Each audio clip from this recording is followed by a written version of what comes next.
مرحبا بكم، ان شاء الله تكونوا كل بخير وبصحة جيدة. اليوم خرجت باش نعمل دورة جو ربيعي، طلعت للطبيعة باش نحي شوية حشيش. عندي فيها أرانب نحب نحي لهم شوية حشيش، عندي أرانب ندي لهم شوية حشيش. خاطر اليوم نهار ربيعي حر، وبطبيعته ربيع حر. أما أنا خرجت باش نحي شوية حشيش في الأرانب. ان شاء الله ربيع مبروك علينا وعلى الأم الكل وعلى الأم الإسلامية. ان شاء الله هتكونوا كل خير وبألف صحة، واطلعوا دوروا شوية. راهو الطقس اليوم باهي، اليوم جو ربيعي. اطلعوا دوروا شوي، شموا شوي نسمة الربيع راهي باهية. ان شاء الله ينعاد علينا بالصحة والعافية والخير يا رب. واطلعوا دوروا شوي، راهي باهية الدورة. اللي عنده السكر باهية ليه المشي، واللي كيف حتى اللي عنده الدم ماذا به يمشي شوي. خاطر المشي باهي للبدن صحيا وبدنيا وكل شيء. وهذه حتى هذه رانا نعملوا بها الحارة، هذه نطيبوا بها الكسكسي. هذه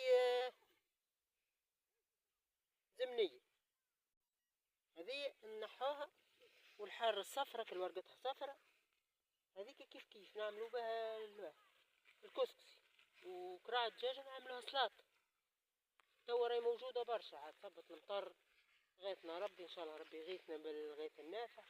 الحمد لله اللي غيثنا، نحمد ربي على كل حال. والسلام عليكم.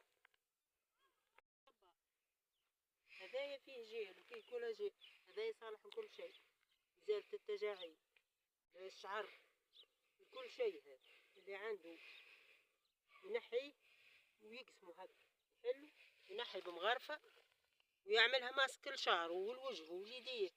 إزالة التجاعيد هذه ماسك طبيعي. هذايا صبار اللي عنده راهو عنده كولاجين في الدار من غير فلوس، لا تشروا لا تتعب ولا شيء. كولاجين بلاش فلوس، المهم نحوه واعملوه. راهو فيه منفعة كبيرة، ويجي للشعر يرطب الشعر يقلبو حرير. هذا يقلب الشعر حرير.